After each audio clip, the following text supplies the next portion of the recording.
get out now very quickly, okay? Because you people are the fucking cause of this now. Yeah, all right. So get out. Okay. No, you're not the cause of it. Don't come and talk shit to me now.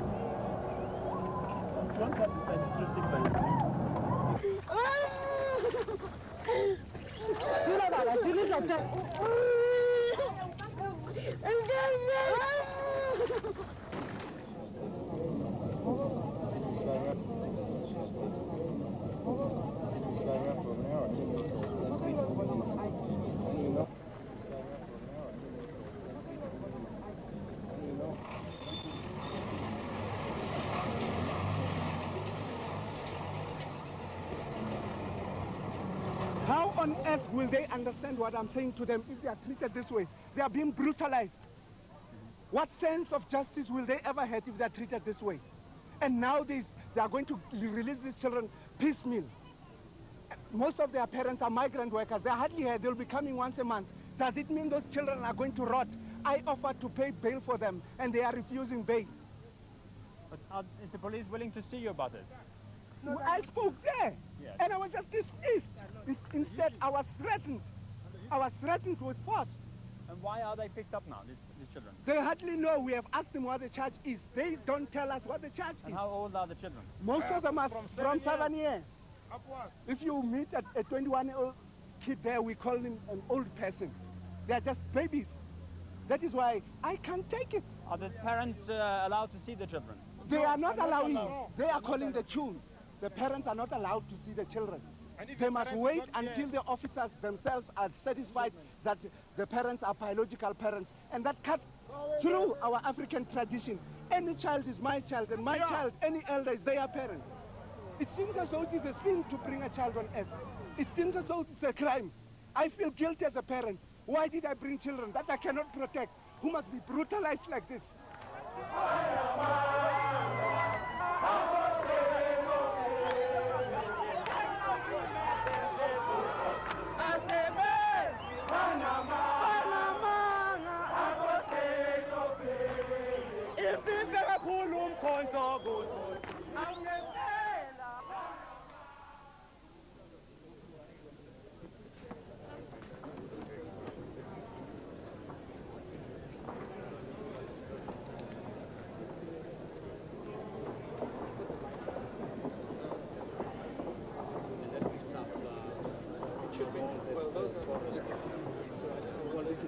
It's an international conference. We have, in fact, 30 nations sending delegations. And there are powerful delegations of lawyers, of doctors, of social workers, of religious leadership. Almost every aspect of the spectrum will be represented. This conference could, in a peculiarly strong and definite way, focus attention on apartheid and unite world opinion. It will be a conference which for the first time will give the people from within South Africa the opportunity to make their voice heard.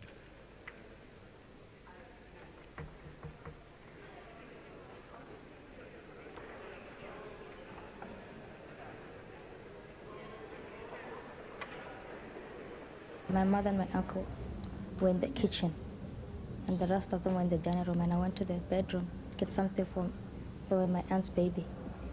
So when I was in the bedroom, I heard a bang noise, and I left the bedroom to go check what's happening, and I saw a soldier was shooting. They killed my aunt, they shot my uncle on his arm, and my mom and my sister and my friends managed to run. But you couldn't run?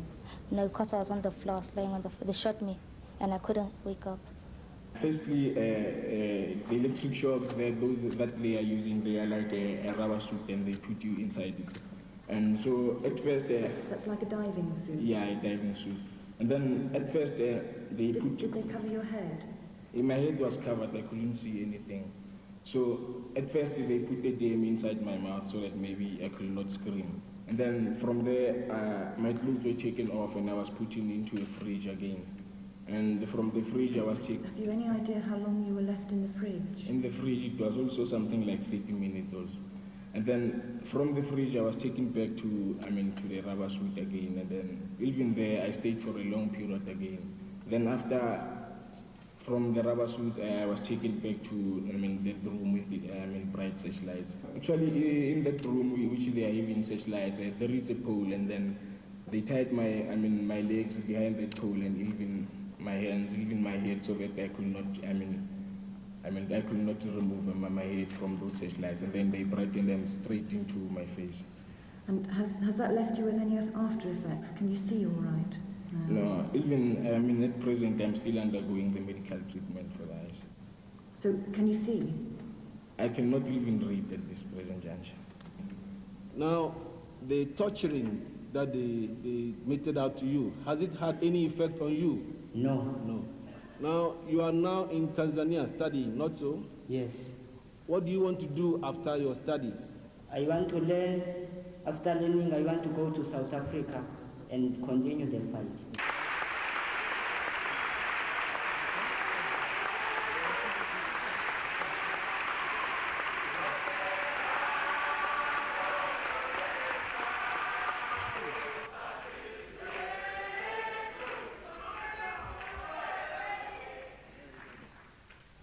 Our century has witnessed some of the worst atrocities in all human history, perpetrated by people who considered themselves good, upright, and unconquerable. But in the end, humanity has itself judged these, regardless of their opinion of themselves. And once more, the peoples have judged that those who uphold the apartheid system are committing a crime against humanity itself. The Afrikaner poet Ingrid Jonker died in 1965 at the young age of 32. Consumed by a dark foreboding and overwhelmed by despair, she committed suicide as her creative intellect was coming to its ripening. By her death, she joined herself to the children of our country about whom she had written. Her tragic passing was a powerful indictment of the apartheid system, as were these verses which she has left us. And I quote, "The child is not dead. The child lifts his fist against his mother, who shouts, 'Africa,' shouts the breath of freedom and felt in the locations of the cordoned heart. The child is not dead. Not at Langa, nor at Nyanga, not at Orlando, nor at Sharpeville, nor at the police post at Philippi, where he lies with a bullet through his brain. The child is the dark shadow of the soldiers on guard with their rifles, Saracens and batons. The child is present at all assemblies and law-giving. The child peers through the windows of houses and into the hearts of mothers. This child who wanted only to play in the sun at Nyanga is everywhere. The child is grown to a man and treks on through all Africa. The child grown into a giant journeys over the whole world without a pass." Got a comrade here. Her name is William Mugabe. He's 11 years old. He lives in Krugersdorp. William, how long were you in detention? 2 months, 2 days.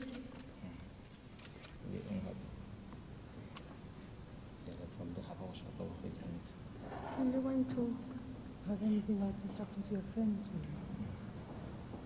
Then they got you. Yeah. Then I was electric charge.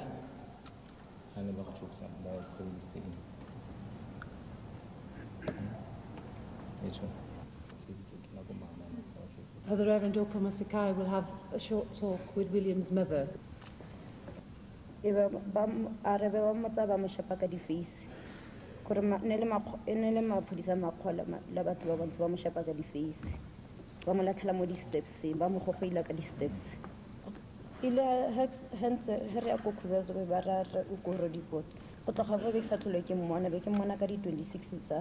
November.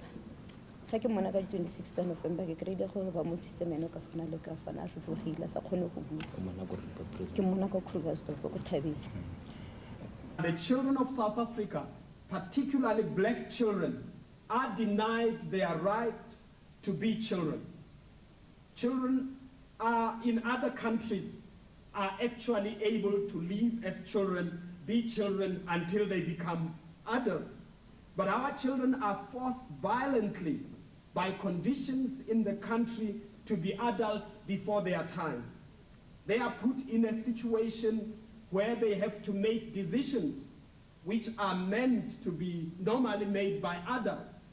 When my 6-year-old was then about 5.5, and we were preparing him to go to school, one day he said to us, and I was with his mother, out of the blue, when the police attack in the school, I'll jump the fence. Now, it shows that whilst we are preparing for this child to go to school, that child is beginning to work out exactly how you survive in this violent situation.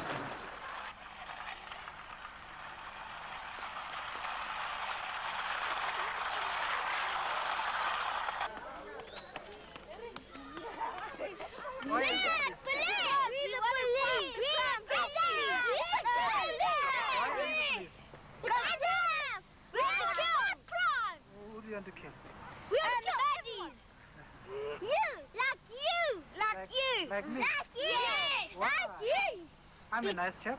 No, you got a gun in your pocket. It's not a gun. You never know. That thing that you're holding, it could have an automatic machine gun inside it. Yeah.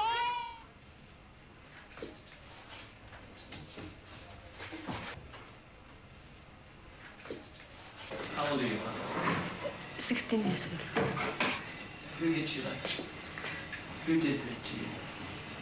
Who hit you? Policemen. They were hit in the house, hit on the road, and hit in jail. Please notice, these are epithelializing. Those are yield. So again, they were beaten up at different stages.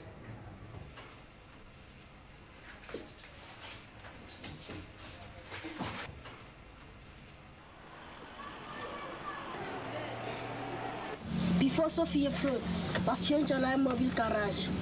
Was feel along as a fitness center, but fight here, get tracking. One of them, he took out a warrant and showed him.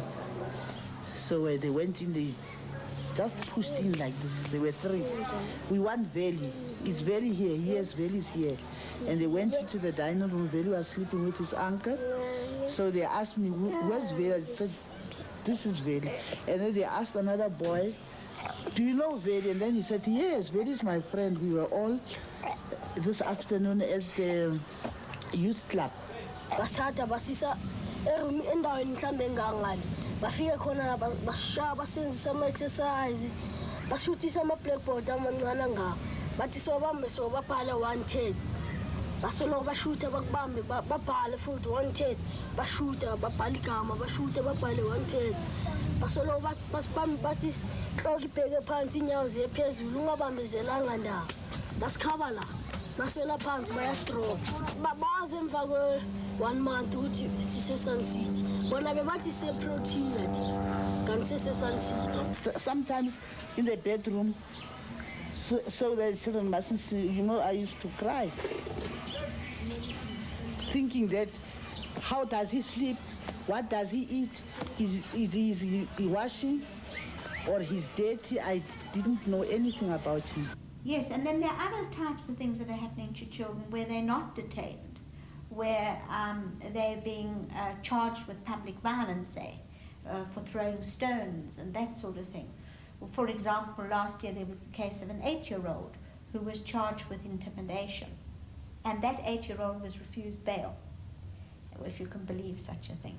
Then we had an 11-year-old who was charged with stoning a vehicle, and he was held for 2.5 months in prison, awaiting trial. He was refused bail twice, and the third application that went to the Supreme Court was successful.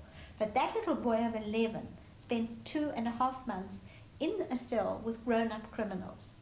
Now, what effect can that have? I mean, when he came out, he was having nightmares, and he was really very badly affected by what had happened to him. William is really unhappy and he's crying. He really doesn't want people to have a look at him. So I think that we won't examine him in front of everybody. What you saw here was classical symptoms of post-traumatic stress syndrome. You have a child that, to all appearances, is quite normal. And yet when you start asking him questions about his thoughts, which invariably are intrusive thoughts about the time of his detention, any event that may have happened to him in detention, he has difficulty in relating to his peers and to his parents. He gave good evidence of the fact that it jumps and startles when somebody knocks on the door of the house or when a car drives past or stops. He said it wakes him up and he gets anxious when that happens.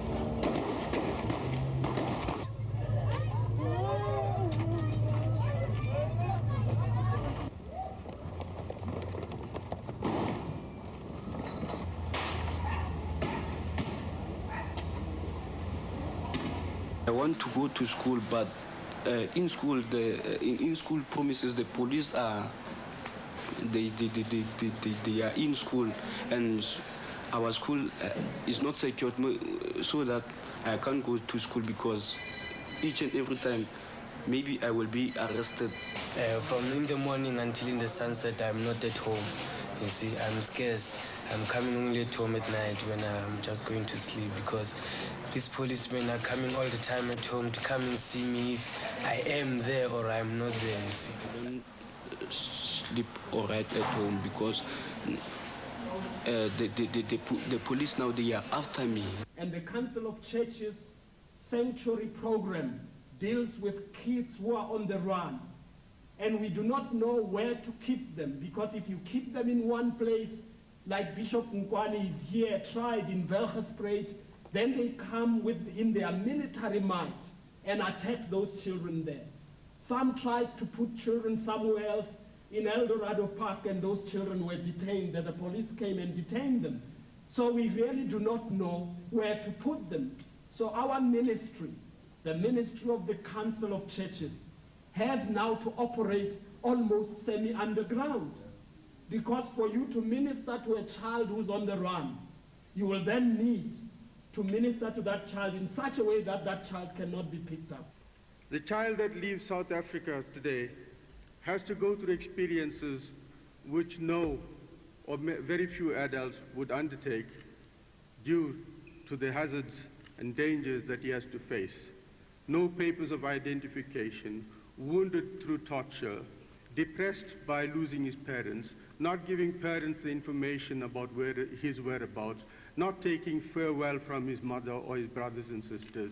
He is in flight, continuously in a state of anxiety, with heartbeats that he can't control, waiting to reach an unknown destination, not knowing whether he's going to meet friends or foes, not knowing whether he's going to be arrested by police, not knowing whether he's going to die on this journey.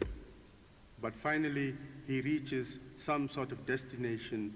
And fortunately for us, the ANC has organized itself to such an extent that it is able today to receive some of these children and youth that are escaping from South Africa, to save their lives, to save themselves from being arrested, and put into prison. 53% suffer from anxiety neurosis needing psychiatric intervention. Most of them have nightmares, and some of them don't really associate well with other children. And some of them just react very wildly. We are trying to create here, in very simple terms, a new person, a new type of South African who will be dedicated to democratic values, who will be non-racist in his or her activities and her perception of society, and also be committed to social justice. They came at home and took all my books from my study room, beat my mother, and the children also harassed at home. So my mother advised me not to come at home because they promised that they'll come back at night, and when they find me, there's a possibility that they can kill me or do whatever they like with me. So I decided it's better for me to leave the country because I can't run away every day from the police.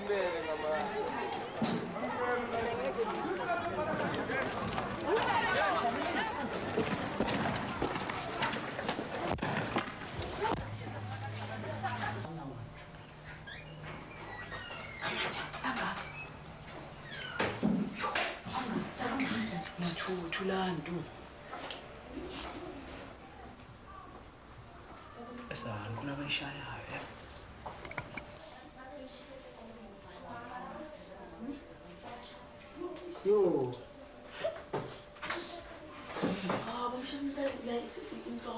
Joe, I don't know Ah, man, hey.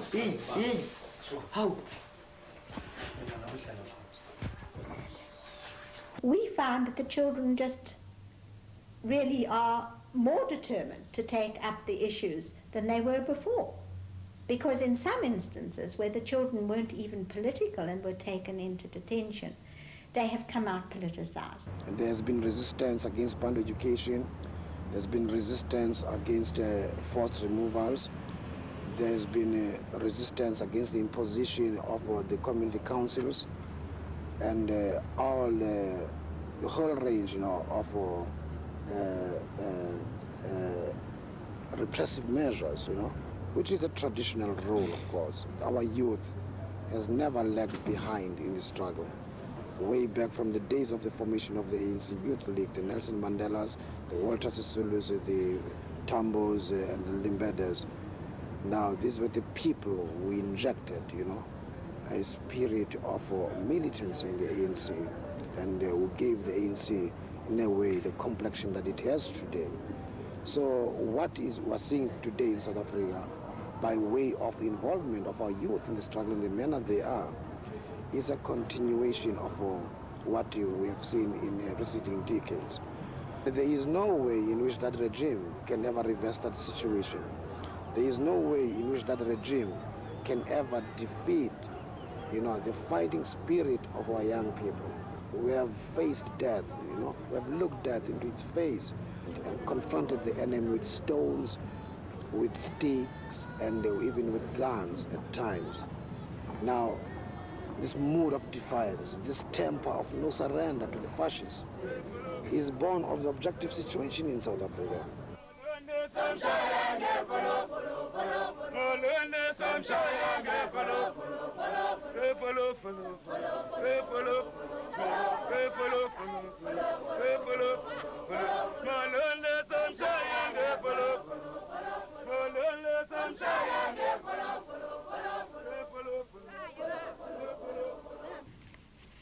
children are being killed every day since more than 10 years ago.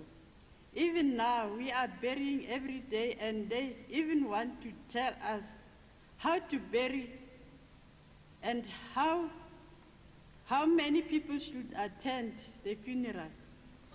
According to our tradition, everybody has the right to attend the funeral. So the children are united, and they are not going to give up. And we are behind our children. I would like to appeal to all mothers of the world, to fight for the people's power. And we must fight hand in hand with our children, with our husbands, to achieve what we want. Forward to the people's power. Amanda.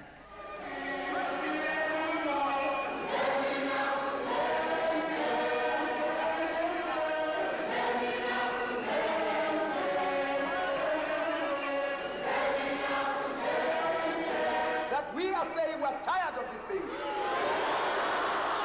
That is the only way in which we will be telling everybody, we will be telling Ronald Reagan, we'll be telling Margaret Thatcher that we are sick and tired of the killing of our people. They've got a hand, the Reagan administration got a hand in their continued support of the South African government, in the killing of these youngsters. They've got a hand in the American administration and the Thatcher administration. We therefore are clearly and aware of the fact that this death couldn't happen without the Reagan supporting the South African government. It has been going on for over 18 months. It's too long.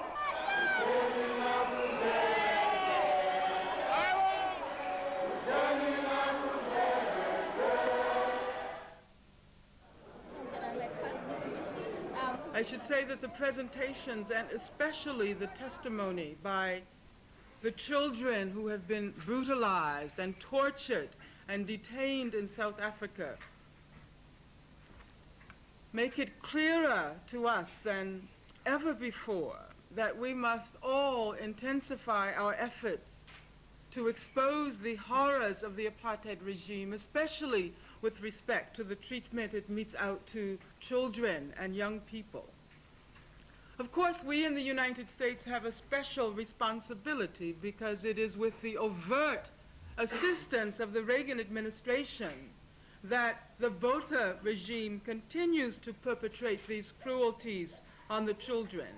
Western governments can now no longer claim ignorance of what is being done to the children of South Africa. The consistency and the frequency of the evidence, the wealth of detail, and the sheer number of examples makes the case an overwhelming one and a very, very compelling one. It is our responsibility now to help to present that case to the world and to make governments, like the one in the country where I live, in Britain, act. And to the children themselves, South Africa belongs to all who live in it.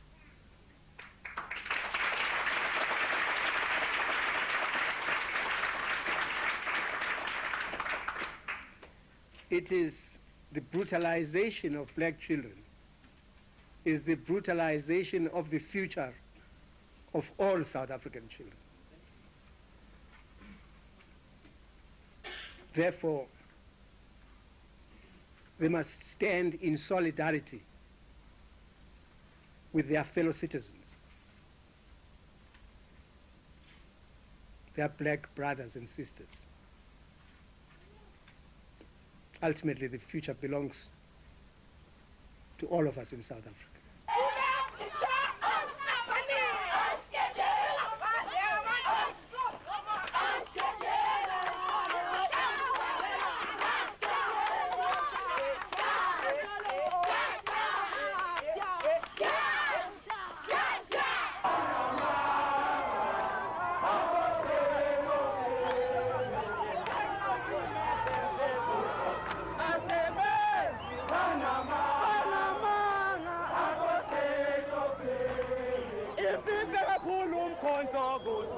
I'm